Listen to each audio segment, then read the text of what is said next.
Good morning, class. Please stand for our prayer. In the name of the Father, the Son, the Holy Spirit. Amen. Okay, good morning, class. Yes, how's your day today? Okay, you're tired. Why? Why you're tired? Ang gikapoy tungod sa project. So, daghan na yung project. It's because ting finals na. Okay? O, sige. O, lagi, kapoy tang tanan. Di kapoy tang tanan. Yes. It's a very kapoy na, but laban di po ta diring dapita. So, is everyone present today? Okay, may I check your attendance?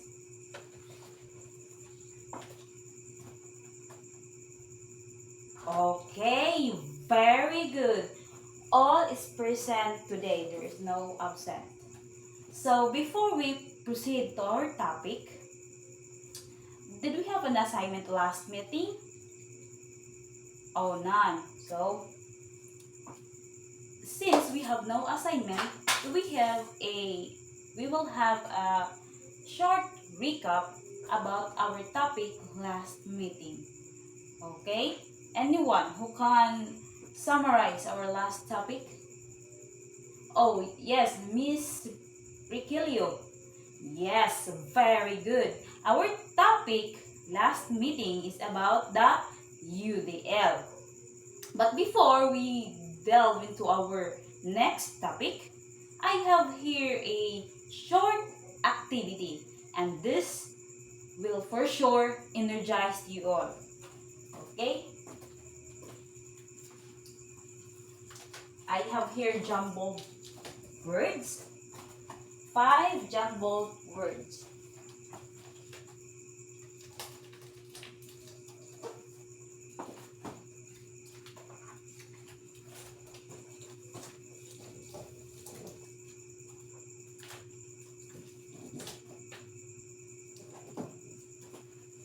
Okay, last one.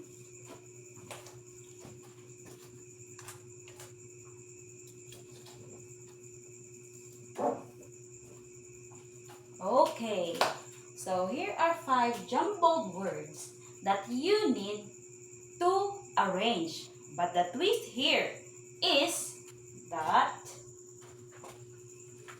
you have to pick one definition of these words, and you need to identify where is the answer. Okay? Do you understand? Sige. Sige, start na dili dapita. Thank you. Sige, ipasa. In count, pag undang ko ihap, the one who hold the ball will answer. Sige. 1, 2, 3, 4. Stop. Okay, number 4. Sige. Okay, yes. The first word is differentiated instruction. Then, pasa na sad, pasa. Ihap na ko ha. Sige, ready, set. 1, 2, 3, 4, 5, 6, 7, 8. Stop. Okay. Basa ha ang definition. So, where is your answer here? This? Okay. What word is this? Yes, very good. It is inclusion.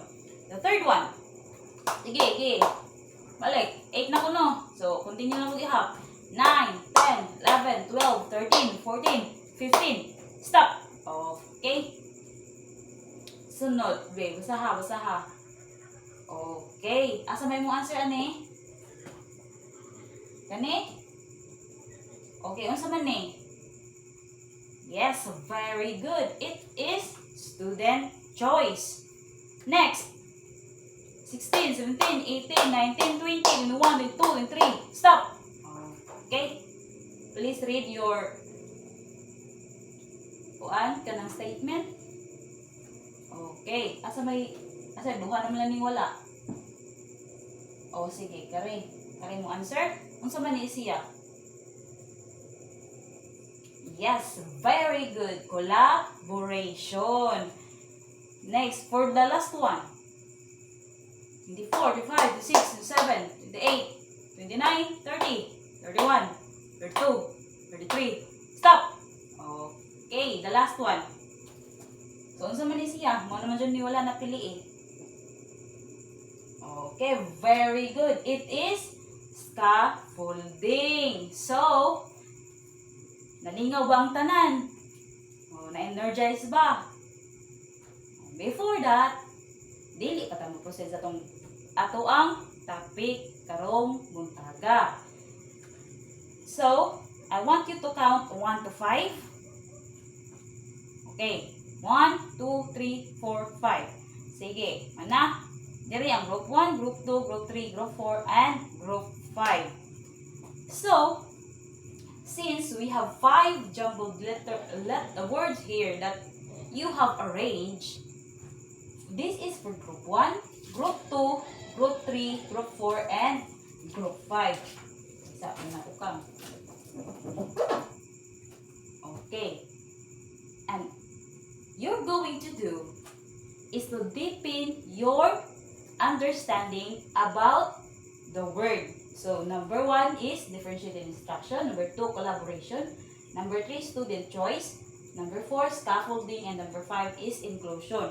Pag-brainstorming mo, and then, you need to organize your thoughts and ideas about the words. Sige, I will give you 2 minutes sa inyong grupo karon, and then pagka human ninyo pag human og 2 minutes, I will regroup you until nga naay usa ka ani nga grupo ha, naay usa sa sunod nga grupo nga naapod adto nga grupo sa kinahanglan. Sige. Okay, your timer starts now. Okay, time's up.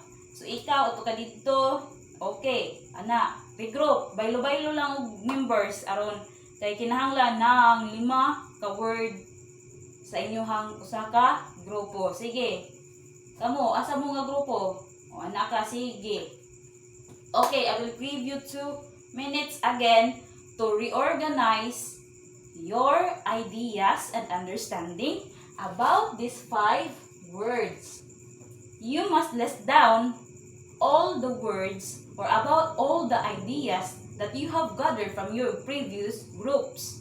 Because at the end of the time nga kung allotted ninyo ang activity, I will pick 5 representative to present their ideas. Kay 5 ka grupo man mo, unya, di maghihapon mo nga nagka-collaborate na, I need 5 sa matag usa-usa sa inyong grupo. Okay, your timer starts now. Okay, time's up. Okay, return to your seats. Return to your seats. Okay, settle down. Ay, raban ha. Namita ang tiil, ug lakaw, ug ayaw ang baba.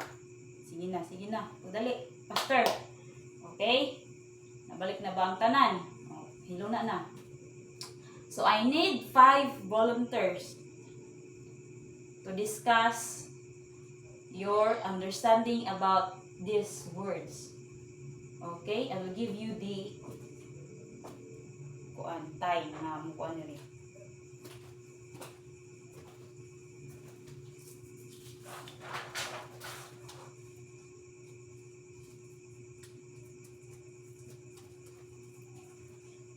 Okay, very good. Nice ba mga ideas? Oy, so nanajud mo mga background knowledge about these words. For sure, you are so excited about our topic today. So our topic for today is charan, joke pa, wala pa to. So, sayon ra ba ang activity? O lisod. Anong lisod man? Nga na naman mga background knowledge about these words. Oh yes, kadaghanan na ninyo dasmagan, I'm sure. So, from the activity, what have you noticed from these words? Naba mo'y nabantayan nilang 5? Oh, yes? Nasilay? Unsa? I can't hear you. Louder please. Oh, yes, na sila'y connection. Unsa may connection nila? Is there any significance nga importante nga kanang related sila ning lima ka words related jud sila? Oh, giunsa man nga pagka-relate? How do these words intersect and complement with each other? Oh, yes, Miss Torion. So this, according to you, these 5 words intersect or complement with each other. It's because it talks about on how to build the students. Very good. So, our topic for today is all about on how to cater the students through the method of differentiated instruction. So, here my IMs.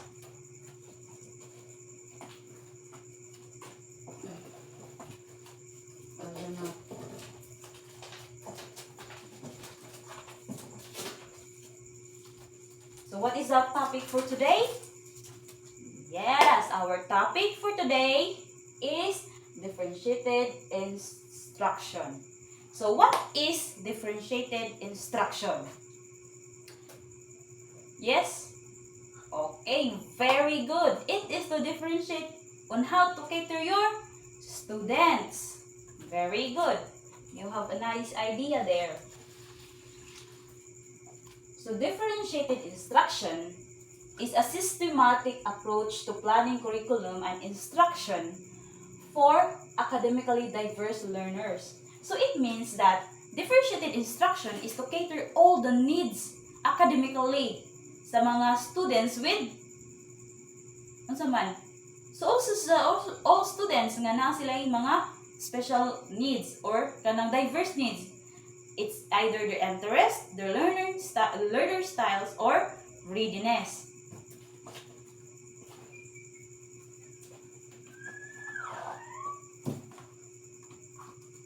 It is also a teacher's response to students' varying needs, interests, and learning styles. As I said ganina, nga it is to cater the needs of the students.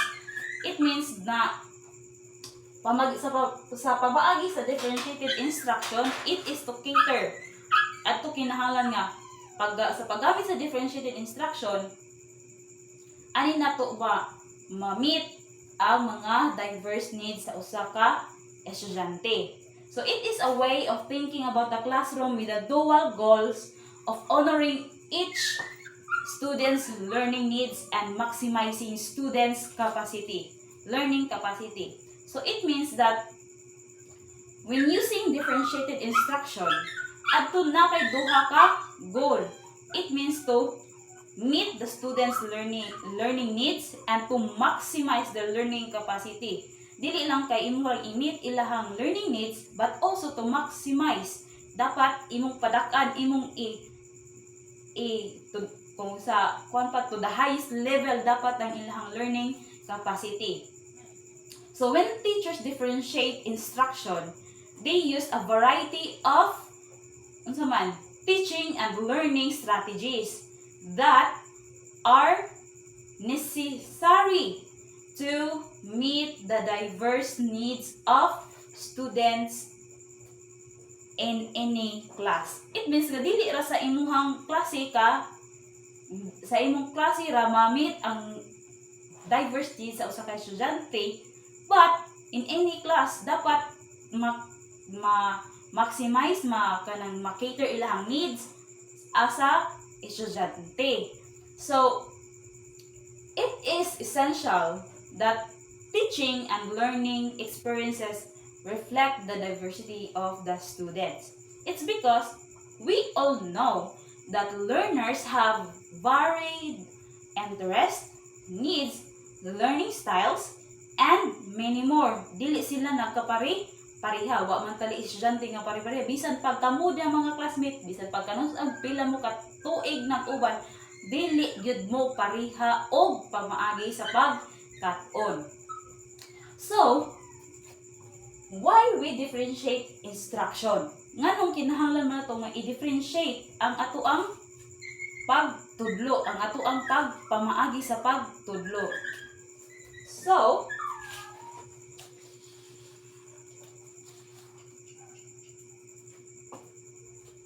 differentiating instruction is to ensure that learners are engaged in respectful tasks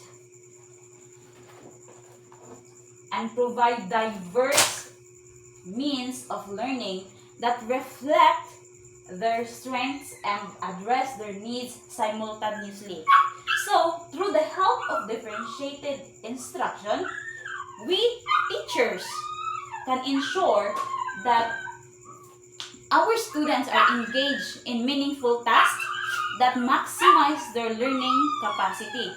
It means nga, through differentiating instruction, adto nato matagbuan kung unsa ang kinahanglan jud sa bata, kung unsa ilahang kinahanglan to learn sa sa imuhang gitudlo.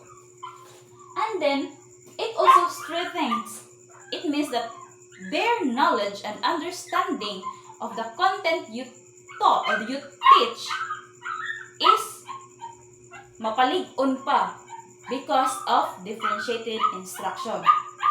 It is to ensure successful and flourishing learners.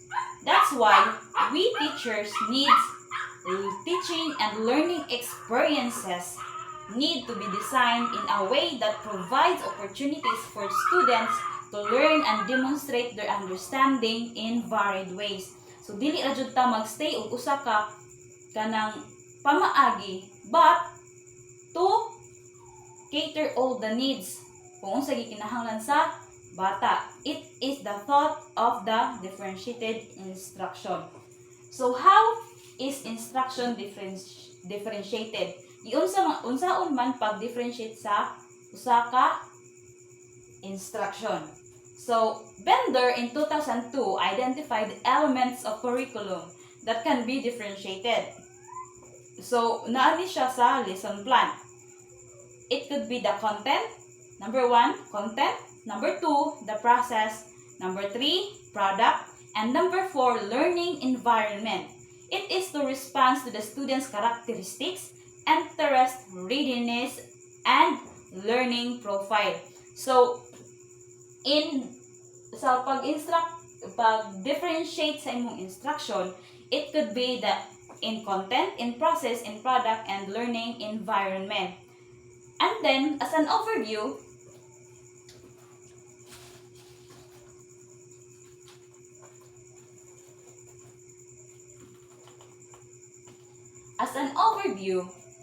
differentiation is achieved by providing materials and tasks at number 1, varied levels of difficulty. So kinahanglan dili ra ka kanang kuan imong klase-klase nga kalisod. For example, sa imong test na kay easy, na kay moderate, and na kay hard. And then next, varying levels of instructional support. Sa imong IMs kinahanglan na kay daghang support na kay mga kanang instructional support nga dili lang usa or duha, but more, kung pwede mas daghan pa. It's because each student kay daghan man sila og pamaagi on how to learn. Na spatial, na ay kanang voice, na ay audio, inga na audio na listening. And then mo na siya nga kinahanglan nimo nga magamit og varied instructional support. Next is multiple grouping arrangement. So it doesn't mean nga tibuok mo klase na kay tibuok klase or individual na lang jud ka mag-focus og groupings. It means that you can group them into whole class, by pair, by groups, or individual. Dili ka mag-stay put og usa ra ka arrangement, grouping arrangement. Next is the involvement of student choice. So, unsa man din student choice? It allows to the students nga mag-choose sila og unsa ilahang gusto. For example, sa product, it means that product, kadang assessment nila ba, gusto nila, kita gusto nila og magama og role play. And then, pwede na siya nimo itugot sa bata. It's because it's their choice. And the last one is, I'm sorry, nataga, na bugto siya. And the last one is the use varied evaluation strategies. So, dili ra kay paper and pencil test ra imong gamiton in conducting the or assessing the learner's knowledge. Kay humana man kag tudlo, humana man kag kuan sa imong kuan, dili ra ka magstay og usa ka strategy in assessing the students' learning. Maggamit kag, you can use any, pwede og role play, pwede og kanang quiz, pwede essay type, aron nga ma-maximize nimo or mahibaw-an nimo kung unsa ang learning sa bata. And then before ka mag-differentiate sa imong instruction as a teacher, you must know your curriculum. Why? It's because how can you teach your students if you doesn't know your curriculum? Diba? Next, revisit or identify which are non-negotiable or negotiable learning objectives and tasks. It means that your learning objectives must be SMART: specific, measurable, attainable, resource-oriented, and time-bounded. And then, kinahanglan nga ma-attain pud sa bata ang imuhang task nga gihatag. Basin sa maghatag kag kanang drama unya dili na di ay masibo sa time. So maglisod ang bata og come up og idea unsaon pagsibo sa time sa ilahang activity. And then know your students' interest, readiness level, and learning styles or profile. So before po ga mag-conduct og task or magama og task, you must know your students. Why? It's because you can't cater their needs if you don't know them. Especially kung asa na sila kutob, kung asa na silang prior knowledge about the topic or about the kanang kuan nila sa ilahang learning styles, kung unsa silang pamaagi sa learning style, gusto ba sila may makita, gusto ba sila may madungog, or anything. So, lastly is identify and plan what and how to differentiate your material.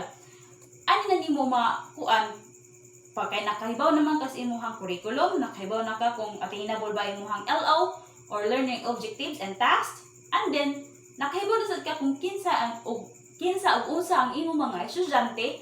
Then next is to identify and plan what and how to differentiate your material. The goal is to start small and take simple steps toward differentiating instruction. In differentiating instruction, dili ka pwede manglaktaw nga largo na ka to the highest level. It's because your students need small steps every time. Kay dili sila uban nga slow learner, dili tanan nga students dali ra maka come up sa imuhang leksyon. Okay. So, as I said ganina, there are elements of the curriculum that can be differentiated. So, what are those? Again, okay, content, process, product, and learning environment. So, in this table, we will know on how to differentiate, or this will provide a guide on how to differentiate this content. These elements there, sorry.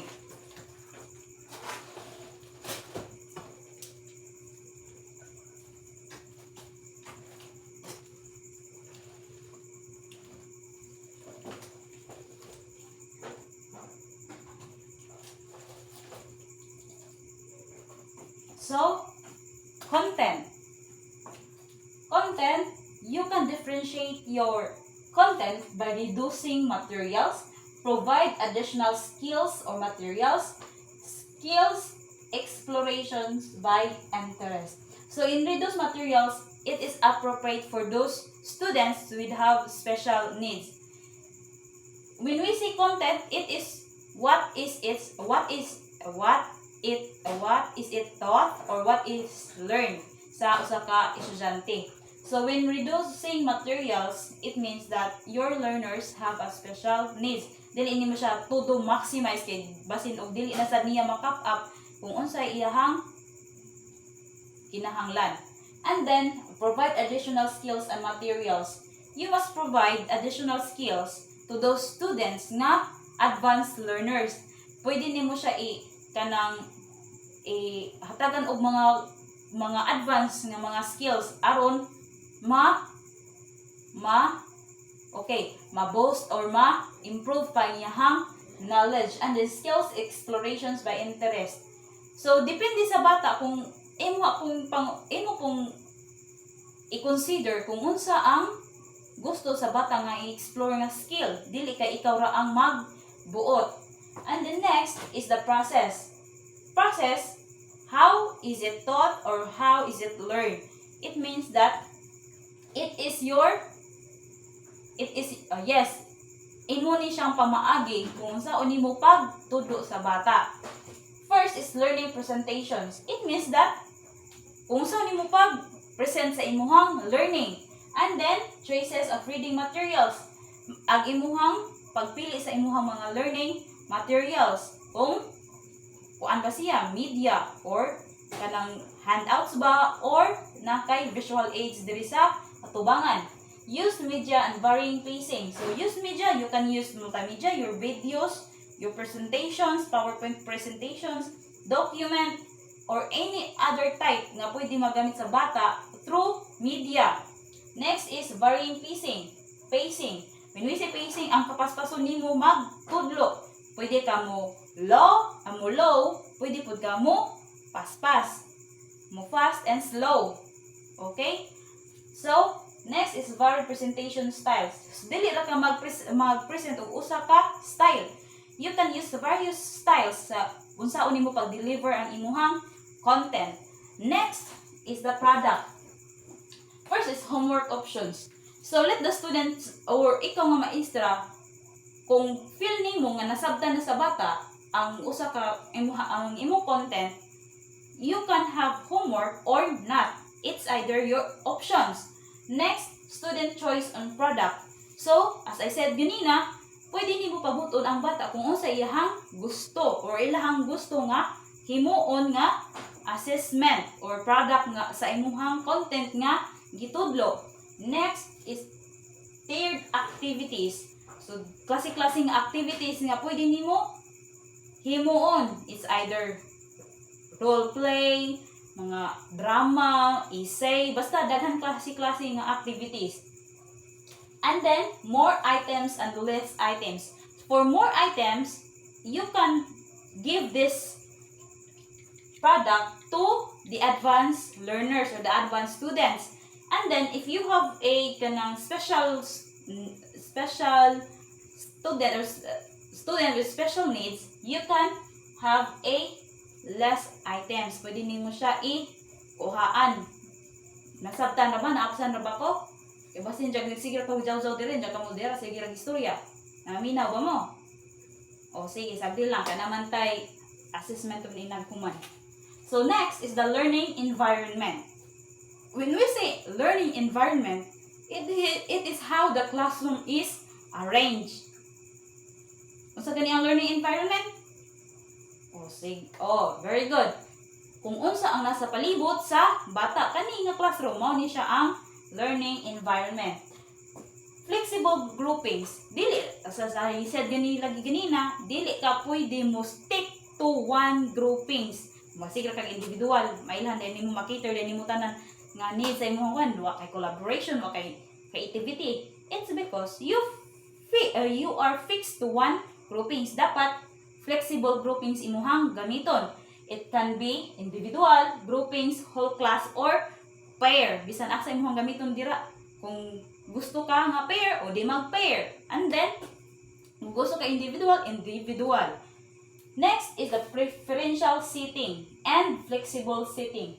Kung asa gusto mo lingkod sa bata, pwede siya dito. Dili ka then anama joy uban nga teacher, we all know nga nay uban nga teacher gusto og sitting arrangement. But then sa mga bata, gusto sila og bisan asa sila lingkod. For example, for you nga college students, bisan asa na mo lingkod, it's because it's your preferable seat. Kung gusto ka nga lingkuranan, di hapod ka. Why magbuot nimo? Dapat ikaw as a teacher, dili nimo butan ang bata kung asa mo lingkod. Next is pull up from class. This pull up from class is for learners with special needs. Pwede nimo siya ilahi. And then you cater his or her needs. Especially nga na siya kanang special needs nga sa pag-at-on. And then nasabtan ra ba kung saan pwede nimo pag-differentiate imuhang element of the curriculum, especially sa content, sa process, sa product, and the learning environment. Nasabtan ra ba? Wanay pangutana? Okay, wa magkaha. So the structure the classroom by establishing. So manaman ta kung unsa ang differentiated instruction, unsaon pag-differentiate sa instruction, o nganong mag-differentiate sa instruction. So unsaon man sa pag-differentiate during nasa classroom. So mo na sad niyang ato ang i-tackle.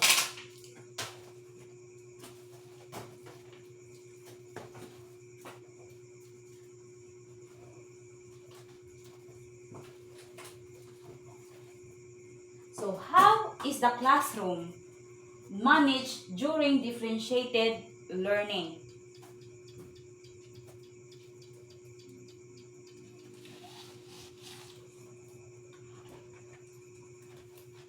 So,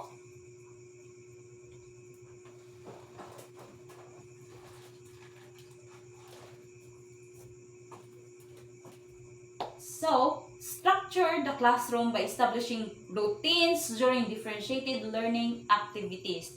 Number 1, explain to the students the reason for differentiation. So, make sure this is understood by all. Before ka mo differentiate o instruction, dapat imo nang na-explain sa imong mga estudyante ang imong routine. It means nga, dapat masabdan sa estudyante kung unsaon nimo pag-differentiate ang imong instruction.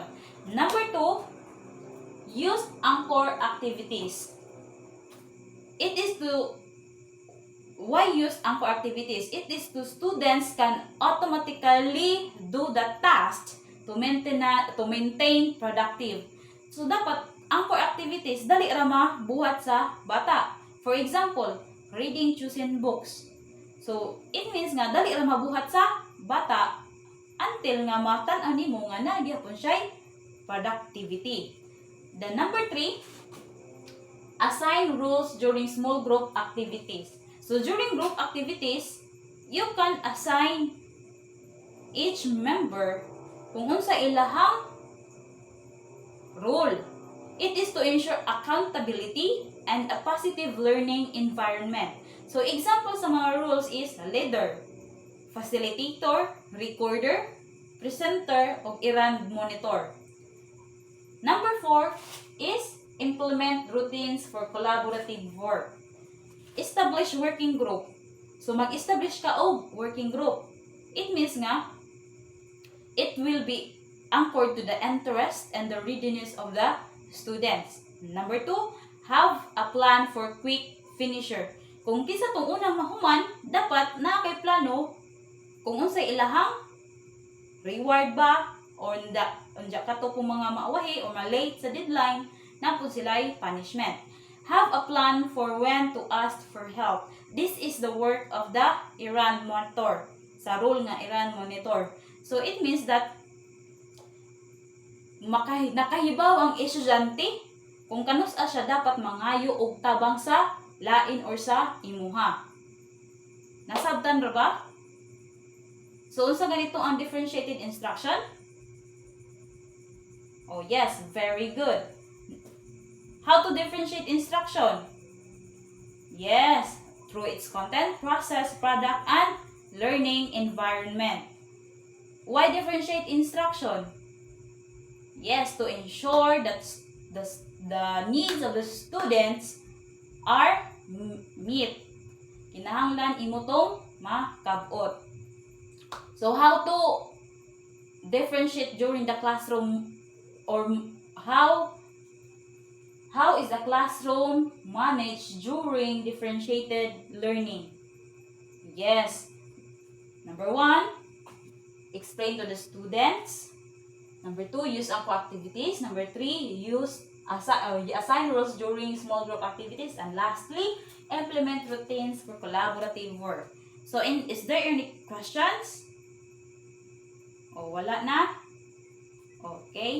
So, overall, differentiated instruction is an effective method to address the individual learning styles, abilities, and interests of students. By providing multiple avenues for students to learn and demonstrate knowledge, teachers can create a more inclusive and engaging learning environment.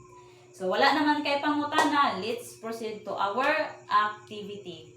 So, dire ta maghungkag. Listen na kayo mag-ihap-ihap ata.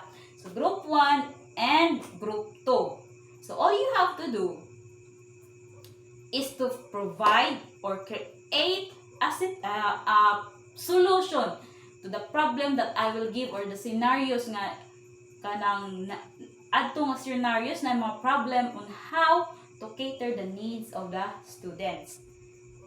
Nasabtan ra ba? Again, all you have to do is to plan and create a solution on how to deal the problem in the issue that I will give to each group. Okay. Sabtan man ka. Okay. So, group 1. Palihog ko. Dawat. Group 2. Okay. So, I will give you 10 minutes. And then, after 10 minutes, you have one representative. Kinahanglan mag-assign mo representative to read your solution here in front. Okay, time's up. Okay, now group 1. Come here in front. Okay.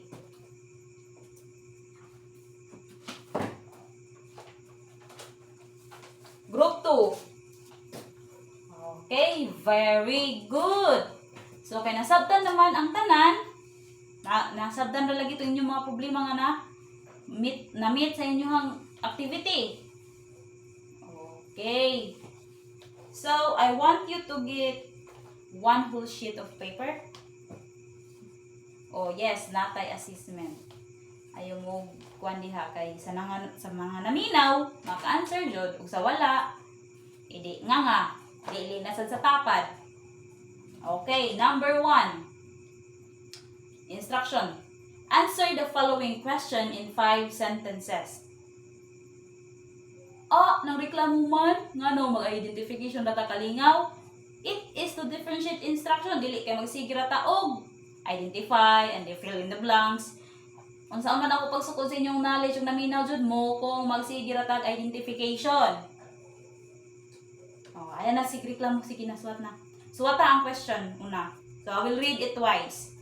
Number 1. Explain what is differentiated instruction and why is it important?